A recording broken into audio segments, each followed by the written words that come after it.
They say a king should never have a weakness. Elias Thorne has 2 gi, and they weigh less than 5 pounds each. For 15 years, he built an empire of blood to be untouchable. Now, the king of the East End holds his breath 24 hours a day. The past has returned as a ghost named Vane. He believes a life can be traded for a life.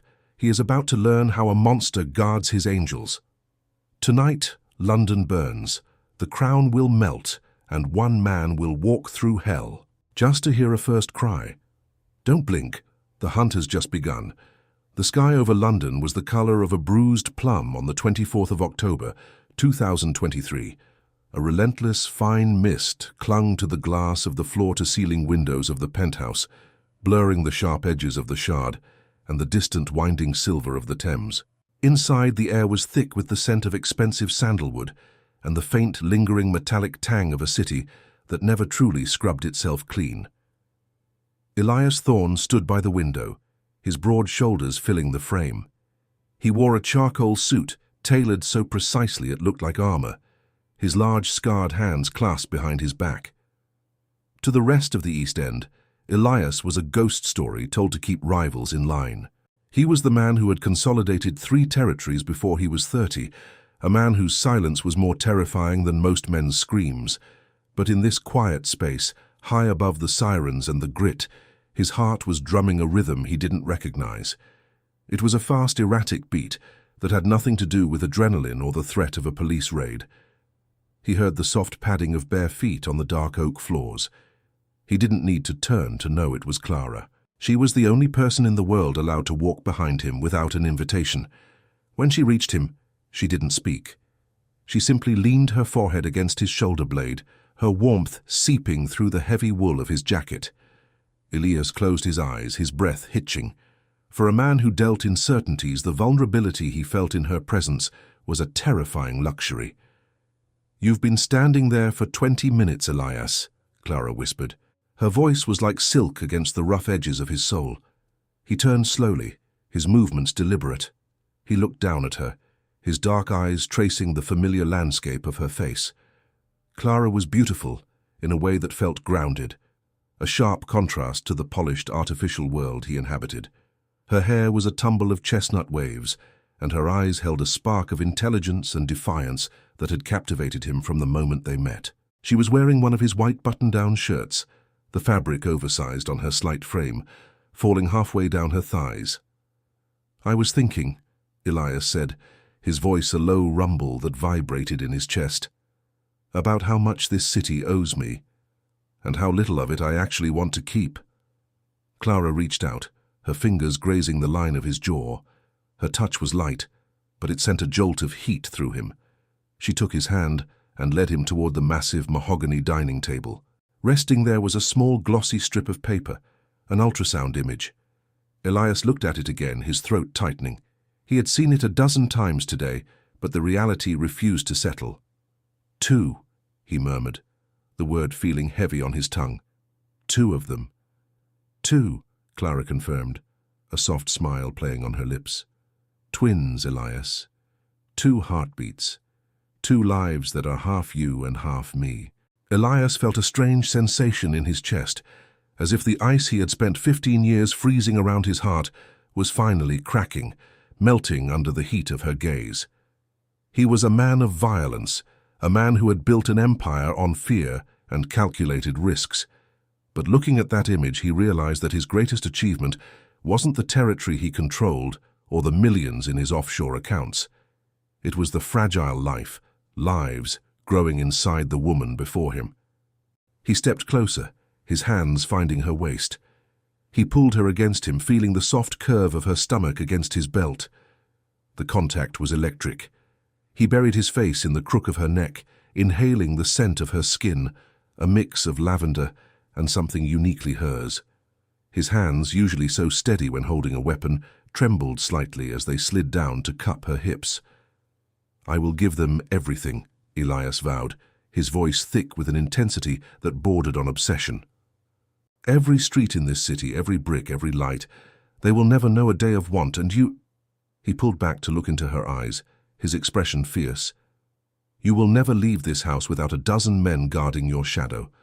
I will spoil you until you forget what it's like to even reach for a glass of water. From this moment on, your only job is to breathe and let me take care of the rest." Clara laughed, a sound of genuine amusement that cut through his dark gravity. "Elias, I'm a nurse.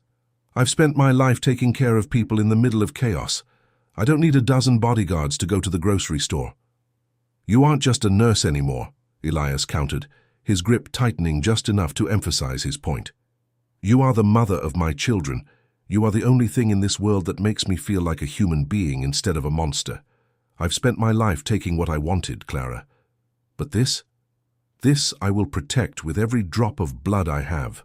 He leaned down, his lips brushing against hers in a kiss that started as a promise and quickly spiraled into something deeper.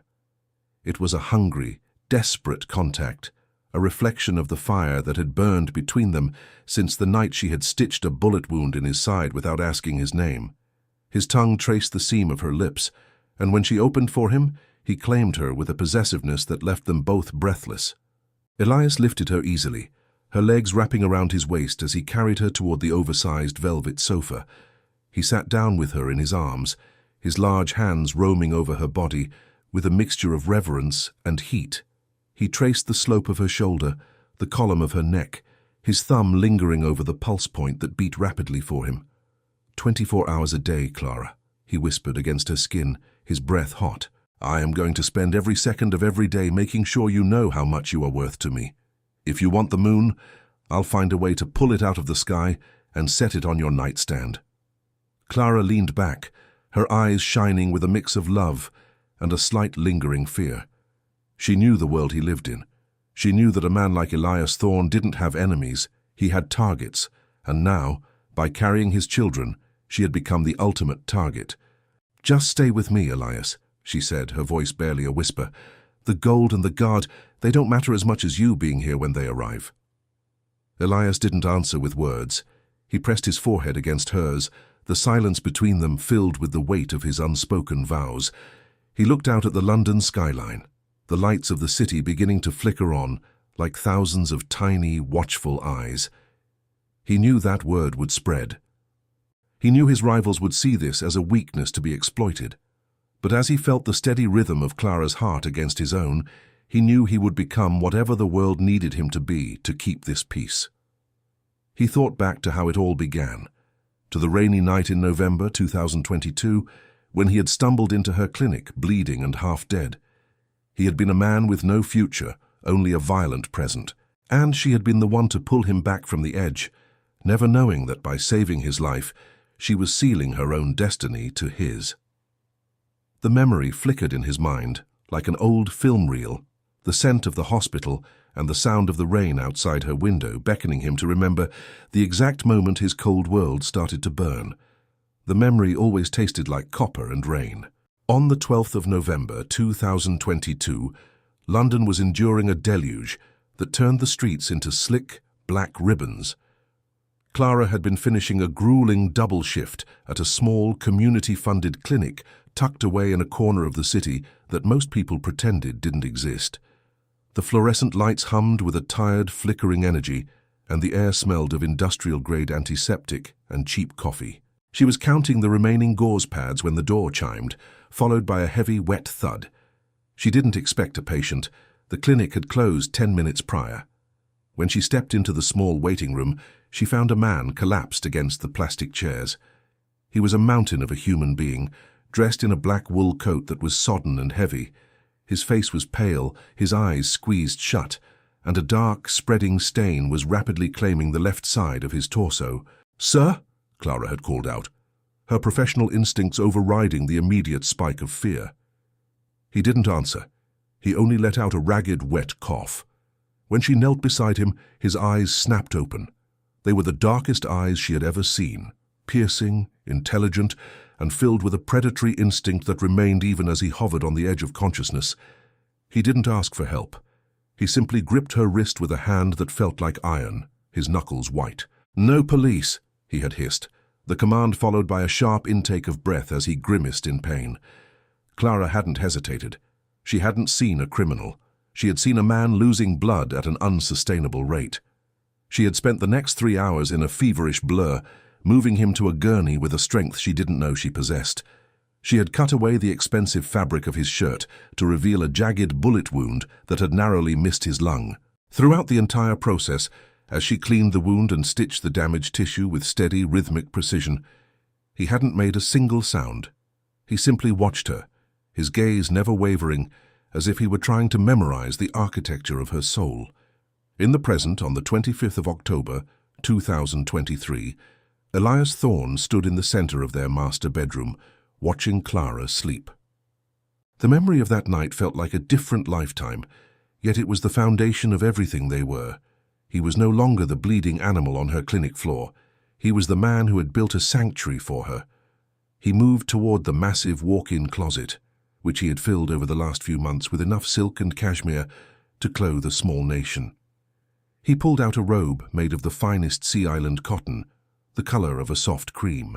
He had spent the previous afternoon, while Clara was napping, personally vetting a team of 5 private chefs, eventually settling on a man who specialized in prenatal nutrition and high-end French cuisine. Clara stirred, her eyes fluttering open as the soft morning light filtered through the automated blinds. Elias was beside her instantly, his hand resting on the pillow next to her head. "Good morning," he said, his voice a low, soothing vibration. "Elias," she murmured, her voice thick with sleep. She started to sit up, but he gently pressed his hand against her shoulder, keeping her tucked under the weight of the 500 thread-count sheets. "Stay," he commanded, though there was no edge to it. "The chef is preparing breakfast. Smoked salmon, poached eggs, and a fruit selection flown in from the coast this morning. You aren't leaving this bed until you've eaten every bite." Clara rolled her eyes, but a small smile touched her lips. "I'm pregnant, Elias, not an invalid. I can walk to the kitchen." "You could," he agreed, leaning down to press a lingering kiss to her forehead. "But you won't. I've already had the staff move your books and your laptop to the bedside table. I've also scheduled a specialist to come by this afternoon to set up a private yoga session here in the suite. You mentioned your lower back was aching." He reached under the covers, his large, warm hand finding the small of her back. He began to massage the muscles there with a tenderness that most of his associates would find unrecognizable. His fingers, which had broken bones and pulled triggers without remorse, were now focused entirely on the comfort of the woman before him. "You're doing it again," Clara whispered, reaching back to find his other hand. "The spoiling. It's too much, Elias. I don't need a chef or a private yoga instructor." "It's not enough," he countered. He pulled the covers back slightly, his eyes dropping to the soft, pale skin of her stomach. It was still mostly flat, but to him, it was the most important landscape in the world. He knelt by the side of the bed, his head bowing as he pressed his ear against her abdomen. He stayed there for a long time, listening to the silence, his eyes closed. Clara ran her fingers through his dark, thick hair, her heart aching with the sheer intensity of his devotion. She knew that for Elias, this wasn't just about luxury, it was about control. He couldn't control the world outside, the shifting alliances of the London underworld, the prying eyes of the Metropolitan Police, so he poured all his power into the 4 walls that contained her. "I bought you something," he said, sitting back on his heels. He reached into his pocket and pulled out a small velvet box. Inside was a necklace, a delicate gold chain featuring 2 interlocking infinity symbols, each set with a tiny flawless diamond. "Elias, it's beautiful, but—" "No buts," he interrupted, taking the necklace out and moving behind her to fasten it around her neck. His fingers brushed against the sensitive skin of her nape, sending a shiver down her spine. He stayed there, his arms wrapping around her from behind, his chin resting on her shoulder. His hands moved to her stomach, his palms flat against her skin, as if he could shield the twins from the very air they breathed. The sensuality of the moment was thick, a heavy, intoxicating heat that always existed between them. He turned her in his arms, his mouth finding hers in a slow, deep kiss that tasted of possession and promise. His tongue traced the curve of her lower lip before sliding inside, claiming her with a hunger that never seemed to fade. "I have to go out for 2 hours," Elias whispered against her lips, his breath hot. "A meeting in the docks, but Marcus and 4 other men are stationed outside the door. If you need anything, Anything at all. You tell them. Do you understand? Clara nodded, her hands gripping his biceps. She felt the tension in him, the underlying vibration of a man who was always ready for a fight. Be careful. Always, he promised. He stood up, the transition back to the cold professional almost instantaneous. He adjusted his cufflinks, his expression hardening as he prepared to face the city. But as he reached the door, he paused, looking back at her. The softness returned for a fleeting second, a glimpse of the man she had saved. "I'll be back before the sun sets," he said. As the heavy door clicked shut, the silence of the penthouse felt different. Outside, the London mist was thickening again, swallowing the buildings. And deep in the shadows of the East End, a man named Arthur Vane was looking at a photograph of a trauma nurse, a cruel smile twisting his face as he realized that the King of London finally had something he was afraid to lose. By the 28th of October, 2023, the penthouse had ceased to be a home and had become a gilded cage of staggering proportions. Elias had spent the last 72 hours obsessing over every detail of Clara's environment. The air filtration system had been upgraded to medical-grade standards, and the kitchen was now stocked with organic produce that was tested for toxins before it even entered the building. Outside, the London skyline was draped in a thick slate-grey curtain of rain that turned the lights of the city into blurry, glowing orbs. The wind howled against the reinforced glass, but inside the temperature was a constant, perfect 68 degrees. Clara stood in the center of the living room, her feet buried in the deep pile of a Persian rug that probably cost more than her entire medical education. She was looking at a rack of clothes that had arrived that morning. Elias had hired a personal shopper to source entire collections of maternity wear from Milan and Paris. Cashmere wraps, silk slip dresses, and soft, supportive undergarments that felt like a second skin. "Elias, this is getting out of hand," Clara said as she heard the heavy, rhythmic thud of his footsteps behind her. He didn't answer immediately. He moved into her space, his presence as overwhelming as the city itself. He was still wearing his overcoat, the fabric cold and damp from the outside air. He reached out, his large hand wrapping around the back of her neck, his thumb stroking the sensitive skin behind her ear. "Nothing is out of hand when it comes to your comfort," Elias murmured, his voice a low, dangerous velvet.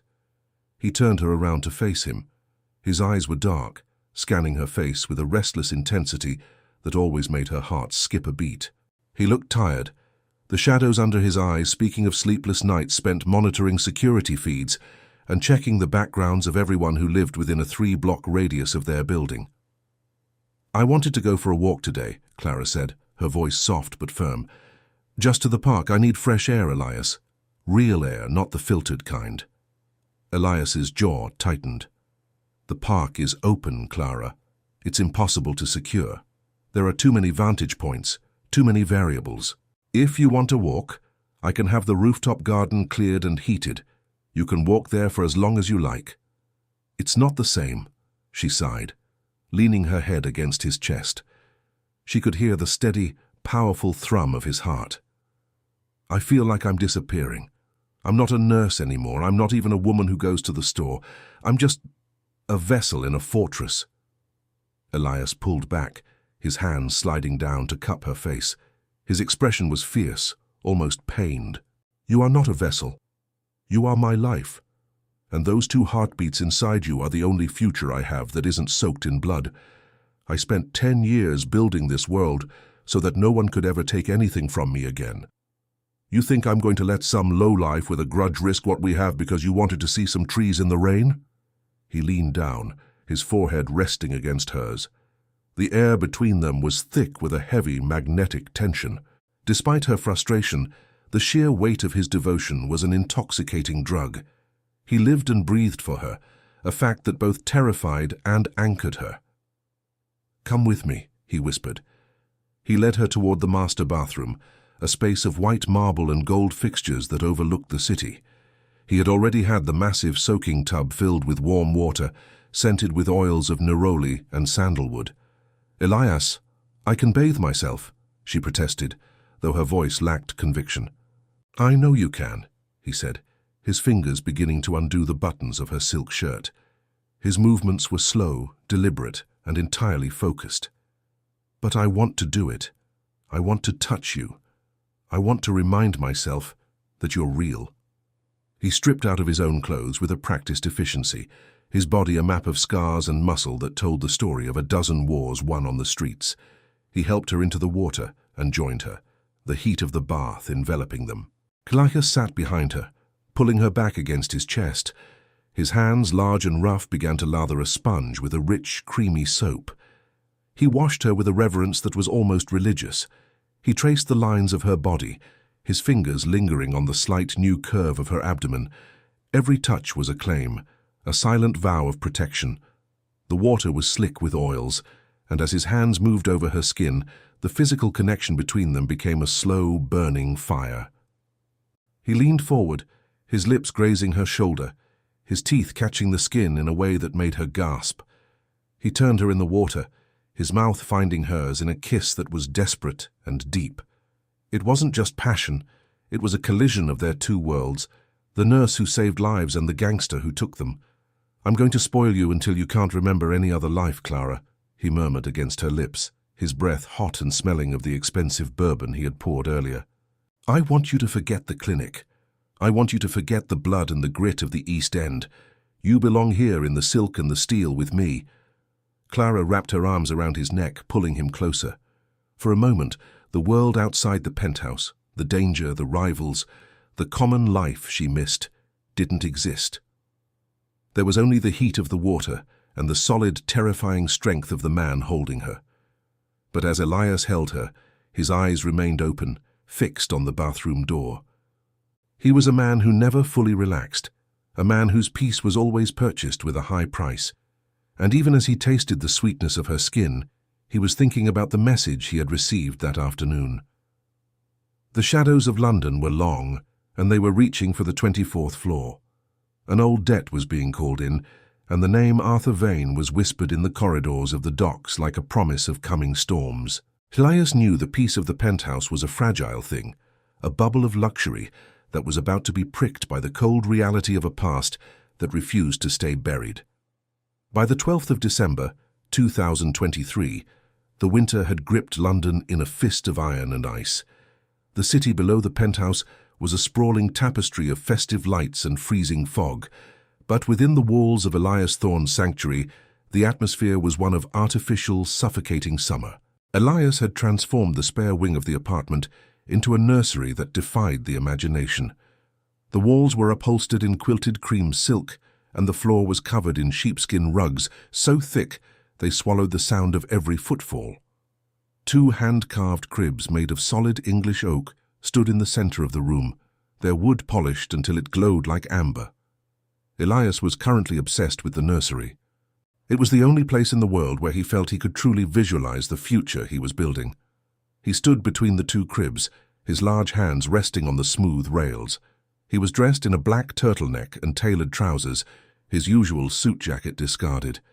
Even in his domesticity, he looked like a predator momentarily at rest. Clara entered the room slowly, her movements becoming more deliberate as the twins grew. She was wearing a floor-length dress of emerald green velvet that hugged her expanding curves. Elias was at her side before she could even take 3 steps into the room. His arm went around her waist, his hand splayed across the small of her back to take the weight. "You should be resting," Elias murmured, his voice a low vibration near her ear. "I told the staff that you weren't to leave the bedroom until dinner." Clara leaned into him, the scent of his skin. A mix of cold winter air from his brief balcony excursion and his signature woodsy cologne, calming her restless nerves. "Elias, if I stay in that bed any longer, I'll forget how to walk. I wanted to see the progress. It's beautiful." She looked around the room, her eyes softening. It was a room built by a man who didn't know how to love in halves. It was a room built for kings. Elias turned her to face him, his hands sliding from her back to her hips. He pulled her flush against his body, his eyes searching hers with that trademark restless hunger. "I want them to have everything I never had," Elias said, his voice thick with a sudden raw emotion. "I want them to wake up and see only beauty. I want the first things they touch to be soft, and the first things they hear to be quiet. This city. It's a graveyard of dreams, Clara. I won't let it touch them. He leaned down, his mouth finding the sensitive skin of her throat. His kisses were slow and deliberate, marking her with a possessiveness that made her breath hitch. His hands moved with a practiced, heavy grace, tracing the line of her spine and then moving around to cradle her stomach. The twins kicked, two distinct rhythmic thuds against his palms. Elias froze, his eyes widening. "They're moving," he whispered, a look of pure, unadulterated wonder crossing his face. "They're active today." Clara laughed softly, her hands covering his. "I think they like the sound of your voice." The moment was one of profound, fragile peace. Elias knelt before her, his head bowing as he pressed his face against the velvet of her dress, listening to the life he had created. In that moment, he wasn't the king of the East End. He was a man terrified by the depth of his own love. The silence was broken by the discreet chime of the penthouse's internal security system. Elias was on his feet in a second, the wonder in his eyes replaced by a cold, sharp-edged clarity. He checked the monitor on the wall. It was Marcus, his head of security, standing in the foyer. "Stay here," Elias commanded. It wasn't a request. He walked out of the nursery, closing the heavy oak door behind him. When he reached the foyer, Marcus was holding a small rectangular box wrapped in plain brown paper. There was no return address, only Elias's name written in a precise old-fashioned script. "This was delivered to the loading dock, boss," Marcus said, his voice tight. "The courier was a kid, paid in cash by a man in a grey coat. We've scanned it. No explosives, no biologicals. But you need to see what's inside."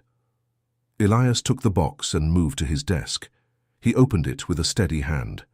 Inside, resting on a bed of black tissue paper, was a single dried branch of nightshade and a photograph. The photo was grainy, taken from a distance. It showed the front of the clinic where Clara used to work. There was a red circle drawn around the window of the break room, the exact spot where Clara had sat the night she saved Elias's life. On the back of the photo, a single sentence was written in the same precise script: "A life for a life, Elias. The debt is due." Elias felt a coldness wash over him that had nothing to do with the London winter. The nightshade was the calling card of Arthur Vane, a man Elias had thought was rotting in a grave in the marshes of Essex. Vane was a relic of the old world, a man who believed in blood feuds and the absolute settling of scores. He was the ghost of the East End, a shadow that had returned to haunt the only light Elias had ever known.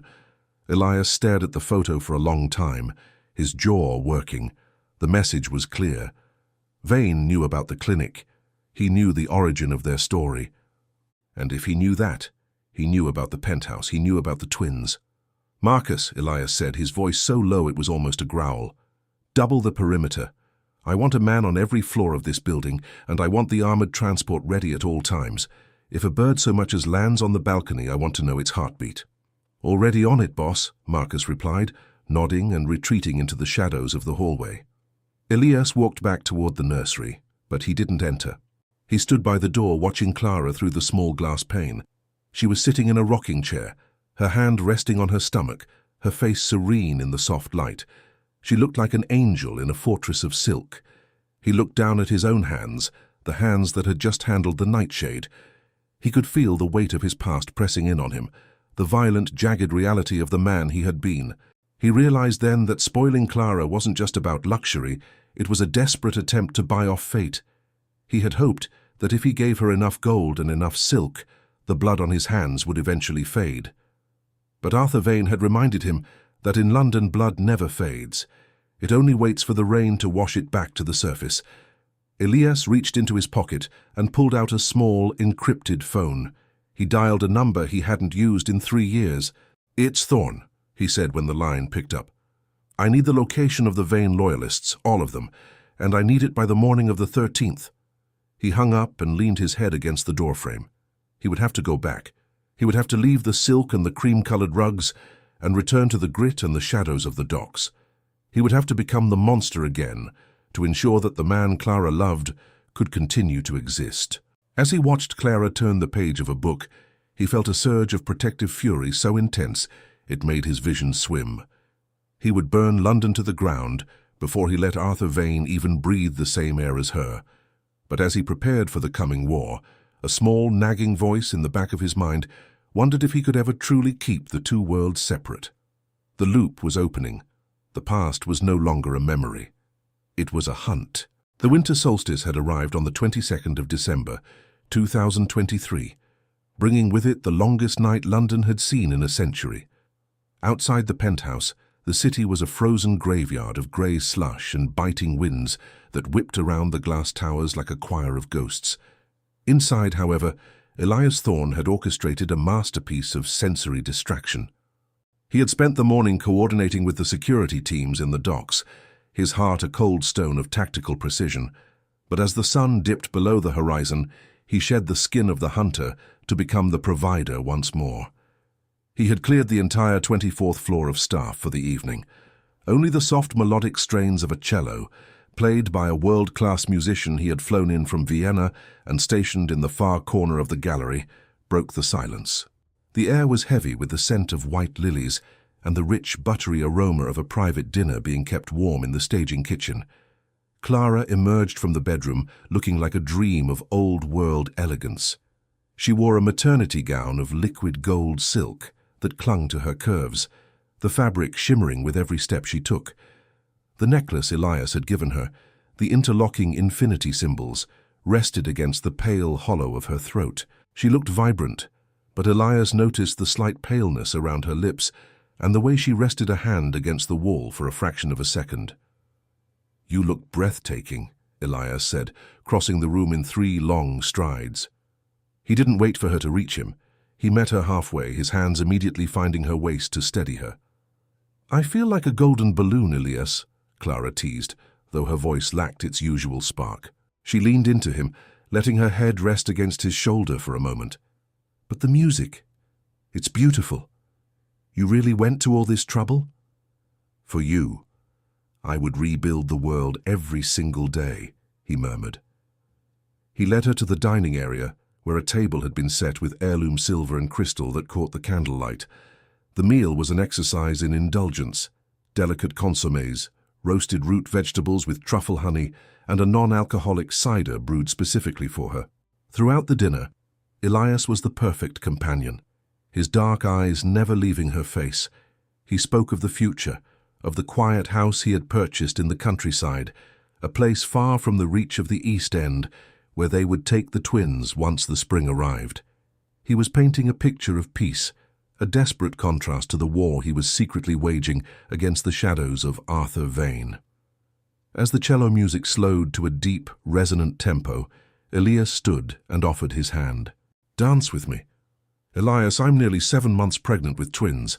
I don't think dancing is in my repertoire right now," Clara laughed, but she took his hand anyway. He pulled her close, his movements incredibly gentle.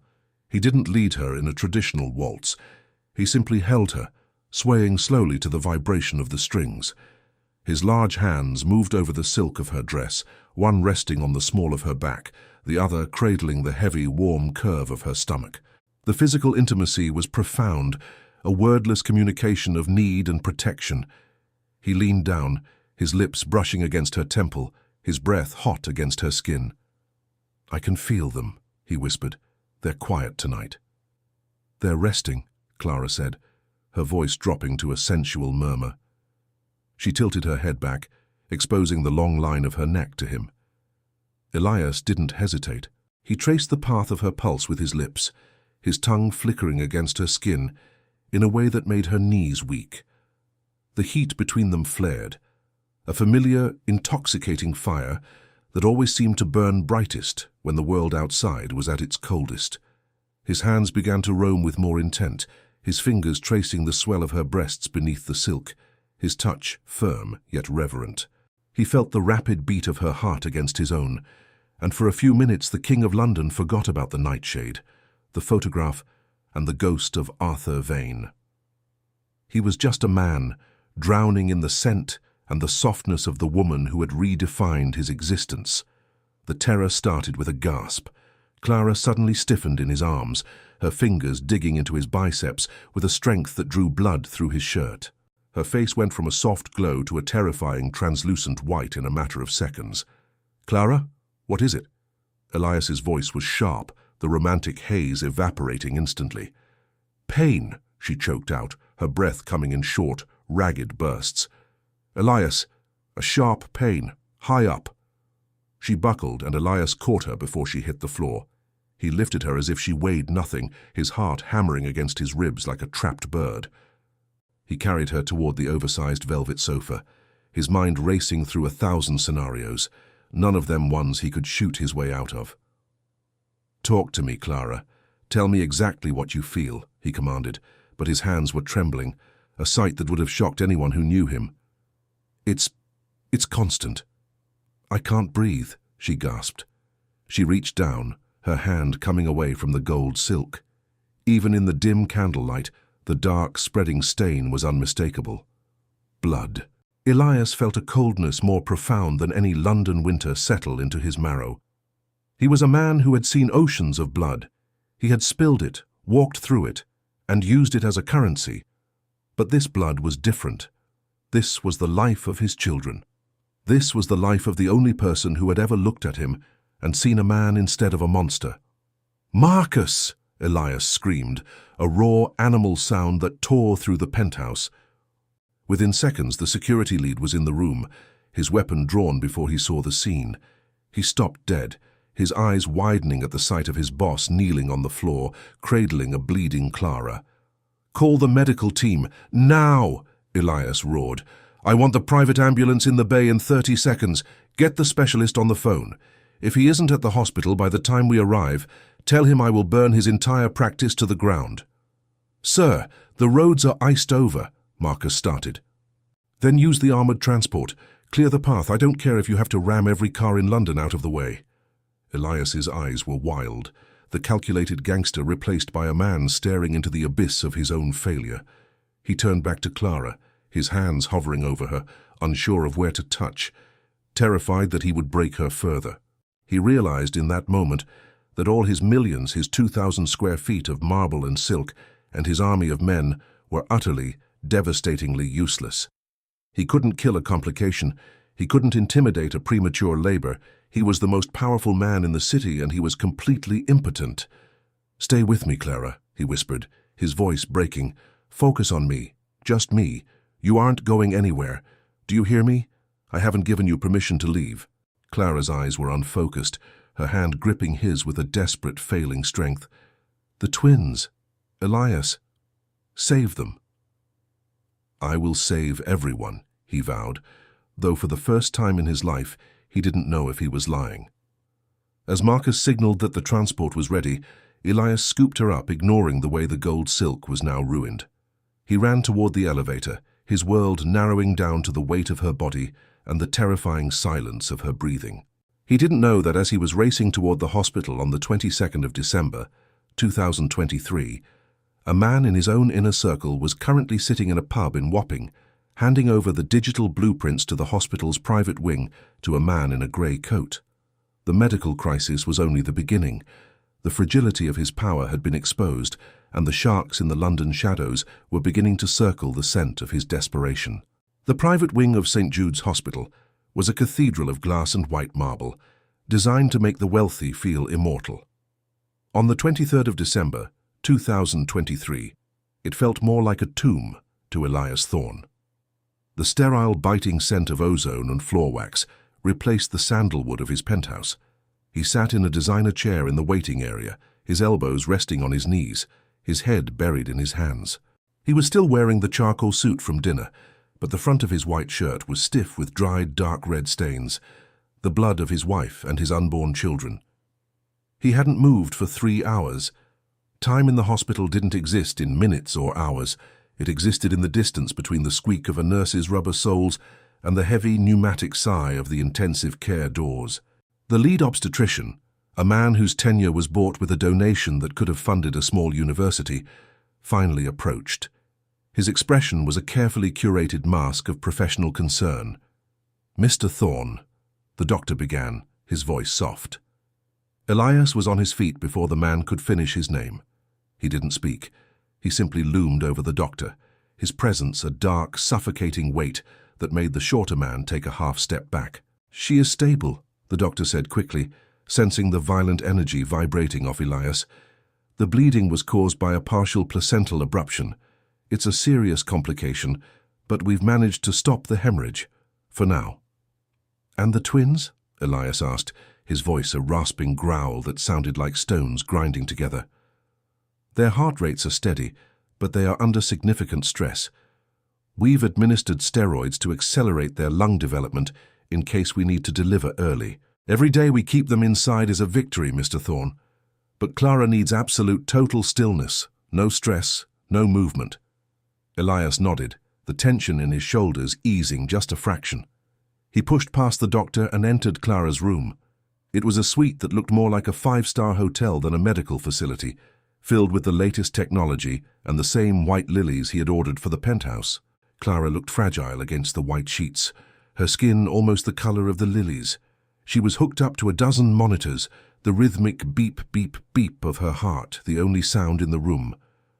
Her eyes were closed, her long lashes casting shadows on her cheeks. Elias approached the bed with a reverence that bordered on fear. He reached out, his large, scarred hand trembling as he brushed a stray lock of hair from her forehead. He leaned down, his lips grazing her temple in a kiss that was a desperate plea to the universe. He moved his hand down, sliding it beneath the thin hospital gown to rest against the skin of her stomach. It was warm, and through the layers of medicine and machinery, he felt a faint, fluttering movement. "I'm here," he whispered, his breath hot against her skin. "I'm not going anywhere. I have the entire floor secured. No one gets in. No one breathes near this door without my say-so." He stayed like that for a long time, his body arched over hers in a protective shield. The physical connection was his only tether to sanity. He traced the curve of her jaw with his thumb, his touch lingering on the pulse point in her neck, needing to feel the life thrumming beneath her skin. The sensuality that usually defined their contact was still there, but it had been stripped of its heat, replaced by a raw, aching tenderness that made his throat tighten. The peace was shattered by the vibrating hum of the encrypted phone in his pocket. He ignored it twice, but on the third attempt, he knew it was Marcus. He stepped out of the room, his eyes never leaving Clara until the door clicked shut.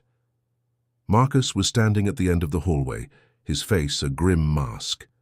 He led Elias into a small, private consultation room and locked the door. On the table sat a laptop, its screen glowing with a series of digital logs and a grainy surveillance video. "We found the leak, boss," Marcus said, his voice dropping to a low, dangerous register. Elias watched the screen. The video was from a pub in Wapping, time-stamped from the previous evening. It showed Julian, the man Elias had trusted to manage his digital security for 10 years, sitting at a corner table. Julian was leaning in close to a man in a grey coat, sliding a decrypted USB drive across the scarred wood. "He didn't just give them the penthouse codes," Marcus continued, his voice tight with fury.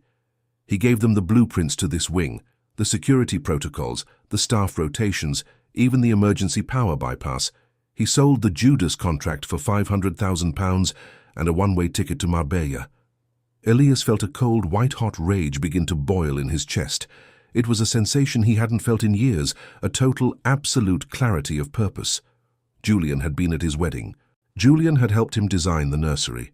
Julian had looked Clara in the eye and congratulated her on the pregnancy, all while carry the price of her life in his pocket. "Where is he?" Elias asked. The question was a death sentence. "We picked him up 10 minutes ago. He was trying to board a private charter at Biggin Hill. We have him in the basement of the warehouse in Silvertown." Elias looked through the glass partition at the door to Clara's room. He could see the silhouette of a nurse moving inside.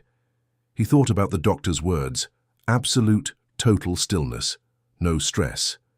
If he stayed here, he could protect her with his body. But if he didn't deal with Julian, Arthur Vane would use those blueprints to turn this hospital into a slaughterhouse. The monster he had been trying to cage for Clara's sake roared to life, snapping its chains with a violent finality. "Stay here," Elias commanded Marcus. "If a single person who isn't on the approved list even looks at that door, you kill them. You don't ask for ID. You don't call me. You end them." "And where are you going, boss?" "I have a contract to cancel," Elias said. He left the hospital, his movements a blur of lethal intent. The London rain was turning to sleet, the freezing needles of ice lashing against his face as he climbed into the back of the armoured SUV. The drive to Silvertown was a journey through the darkest parts of his soul. He watched the city lights flicker past, thinking about the silk rugs, the gold dresses, and the 2,000-pound breath he had shared with Clara. It all felt like a dream now, a beautiful lie he had told himself. When he arrived at the warehouse, the air was thick with the scent of old grease and stagnant water. Julian was tied to a chair in the center of the room, his face a mess of tears and snot. When he saw Elias walk through the door, he began to wail, a high-pitched, pathetic sound that filled the empty space. Elias didn't say a word. He took off his suit jacket, folding it neatly over a crate. He began to roll up his sleeves, his movements methodical. He picked up a heavy, rusted length of pipe from the floor, weighing it in his hand. "Elias, please, Vane. He threatened my sister." "I had no choice," Julian screamed. Elias stepped into the light, his eyes flat and devoid of any human emotion. He leaned in close, his shadow swallowing the smaller man. "You had a choice, Julian," Elias whispered. "You could have died like a man. Instead, you're going to die like a traitor." The screams from the warehouse were swallowed by the howling wind of the Thames. Elias worked with a cold, surgical efficiency, extracting every piece of information Julian had about Vane's plan.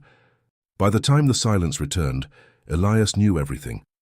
The attack wasn't coming in a week or a month. It was scheduled for the night of the 24th, tomorrow. As Elias walked back out into the sleet, his hands covered in a fresh layer of blood, he realized the trap was already closing. He had the information, but he was miles away from the hospital, and his phone began to chime with a notification from Marcus. The emergency power in the private wing of St. Jude's had just been bypassed. The hospital was dark. The loop was closing. The past hadn't just returned. It had breached the walls of his sanctuary. Elias Thorne was no longer a father-to-be. He was a wolf in the middle of a hunt, and the scent of the kill was in the air. The 24th of December, 2023, would be remembered in the whispers of the East End as the night the sky bled. The sleet had turned into a heavy, freezing rain that coated London in a treacherous glaze of ice. When Elias Thorne's armoured SUV screeched to a halt in the ambulance bay of St. Jude's, the hospital was a silhouette of dead glass. The emergency sirens were wailing, a discordant symphony of panic in the pitch-black corridors. Elias didn't wait for his men. He moved with a predatory speed, his flashlight cutting a violent path through the darkness of the private wing. Every shadow was a potential assassin. Every sound was a threat. When he reached Clara's room, he found Marcus standing over her bed, his weapon leveled at the door, his chest heaving. "Status!" Elias barked, the beam of his light landing on Clara. She was awake, her eyes wide with a terror that broke Elias's heart. The medical monitors were dark, their life-sustaining hum replaced by a heavy, suffocating silence. A nurse was huddled in the corner, holding a manual oxygen bag, her hands shaking. "The backup generators were sabotaged, boss," Marcus reported. "Vane's men are in the building. We've held the stairwell, but they're coming through the service elevators." Elias was at Clara's side in a heartbeat. He didn't care about the strategy or the perimeter. He cared about the woman who was trembling under the weight of his charcoal suit jacket. He leaned down, his large hands framing her face. The heat of his skin against her cold, pale cheeks was the only anchor she had. "Look at me, Clara," he whispered, his voice a command and a prayer. "I am getting you out of here, now." "Elias, the twins, the doctor said I can't move," she gasped, her voice breaking. "If you stay here, you die. If you come with me, you live. Choose life, Clara. Choose me." He didn't wait for an answer. He scooped her up, wires and IV lines trailing behind like broken tethers. He wrapped her in a thick, heated blanket made of the finest alpaca wool, one of the many items he had bought to spoil her, and carried her toward the back exit. The journey to the estate was a blur of high-speed maneuvers and the muffled thud of bullets hitting reinforced glass. Elias sat in the back of the SUV, holding Clara against his chest. Even in the middle of a war zone, his obsession with her comfort remained. He rubbed her hands to keep her circulation moving. He whispered promises of a nursery filled with sunlight and the scent of lavender. His hand stayed firmly on her stomach, feeling the frantic, tiny kicks of the twins. The physical connection was electric, a desperate, sensual tether between life and the encroaching shadow of death. He kissed her brow, his lips lingering on her skin, tasting the salt of her tears and the metallic tang of the city rain.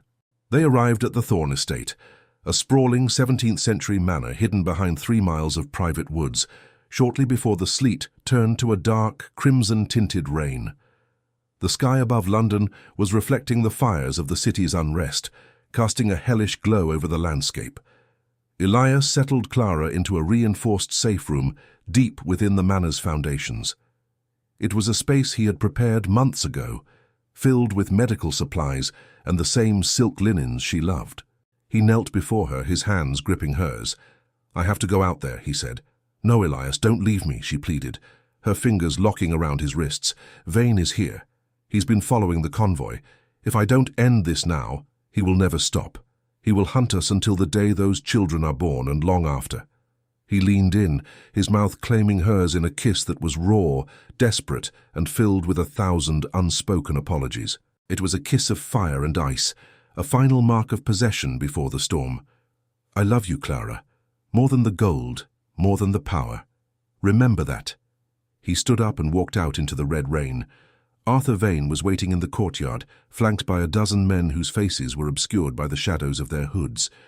Vane looked like a relic of a more brutal age, his long grey coat flapping in the wind, a jagged scar running from his eye to his jaw. "The King of London," Vane sneered, his voice a dry rasp. "Reduced to hiding in a cellar with a pregnant nurse. How the mighty have melted." "This isn't about power, Arthur," Elias said, his voice dropping to a level that made the men around Vane hesitate. "This is about my blood, and you are standing on the ground where I'm going to bury you." The confrontation was a whirlwind of violence. Elias fought with a savagery that he had tried to bury for a year. He was hit, the side of his face blooming with a dark bruise, his shoulder screaming in pain from a shallow knife wound, but he didn't falter. He was a man possessed, a demon protecting his heaven.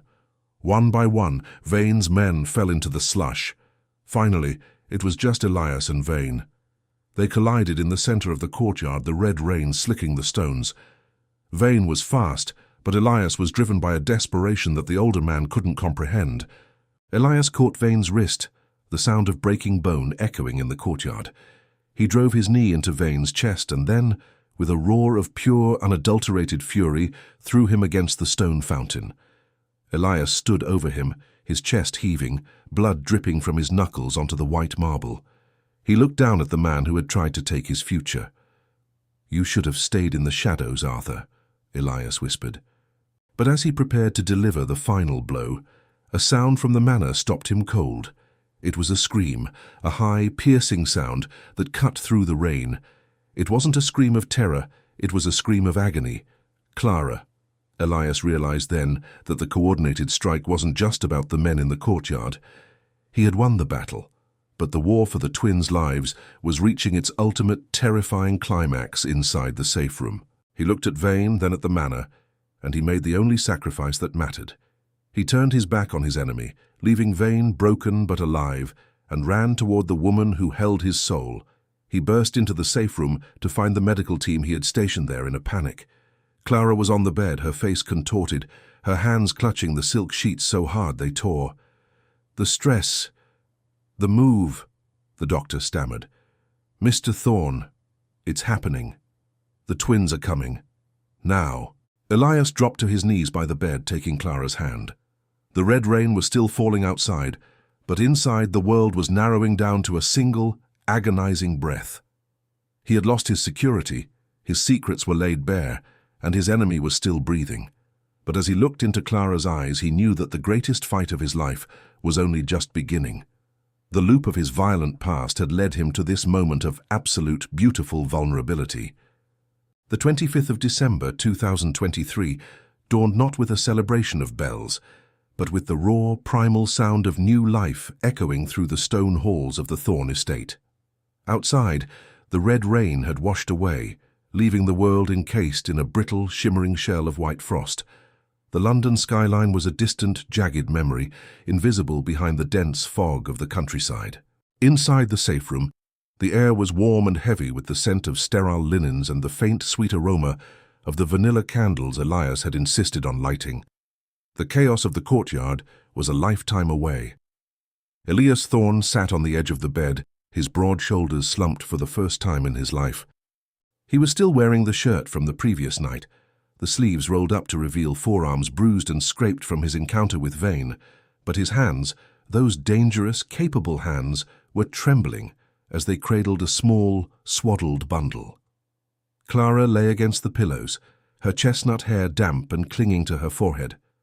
She looked exhausted, her skin translucent in the soft morning light, but her eyes were fixed on Elias with a look of profound, quiet triumph. "He has your eyes," she whispered, her voice barely a thread of sound. Elias looked down at the boy in his arms, Leo. The infant was tiny, his skin a delicate pink, his fist curled tightly against his chest. A few minutes later, the nurse approached with the second bundle, placing the girl, Maya, into the crook of Elias's other arm. The weight of them was nothing, yet it was enough to bring the King of London to his knees. Elias felt a sudden sharp ache in his chest, a pressure so intense he thought his ribs might crack. For 15 years, he had defined himself by what he could take and what he could destroy. He had built an empire on the philosophy that everything had a price and everyone was a target. But as he looked at the two heartbeats he had nearly lost to the shadows of his own past, the structure of his world collapsed. "They are perfect," Elias murmured, his voice thick and unfamiliar to his own ears. He leaned down, pressing his lips to the soft, downy hair on Maya's head. The physical connection was a revelation. He had spent months spoiling Clara with gold and silk, trying to buy a version of safety that didn't exist. Now he realized that the only thing that mattered was the quiet, steady rhythm of their breathing. He moved closer to Clara, shifting so he could wrap one arm around her while still holding their children. He kissed her forehead, then her lips, a slow, lingering contact that tasted of salt and relief. The sensuality that had always pulsed between them was still there, but it had evolved. It was no longer a fire born of desperation. It was a deep, resonant warmth, a bond forged in the crucible of the previous night's violence. "I'm done, Clara," Elias said, his eyes meeting hers. "The docks, the territories, the fear, I'm letting it all go. I've already contacted Marcus. He's liquidating the assets. We're moving to the house in the north. No guards, no shadows, just us." Clara reached out, her fingers grazing the line of his jaw. "And Arthur Vane?" Elias's expression hardened for a fleeting second before smoothing out. "He's alive, but he's broken. He knows that if he ever breathes the name Thorne again, there won't be a corner of this earth where he can hide. But more importantly, he's irrelevant. He belongs to a man I don't recognize anymore." We move forward to the 14th of May, 2024. The estate in the north was surrounded by rolling green hills and a sky so blue it looked painted.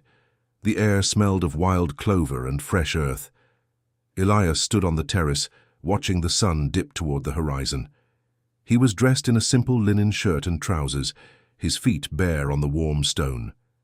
He heard the soft sound of a stroller being wheeled out behind him. Clara joined him, looking vibrant and healthy, her body having regained its strength. She looked at him, and for the first time since they met, she saw a man who was truly at peace. "What are you thinking about?" she asked, leaning against his shoulder.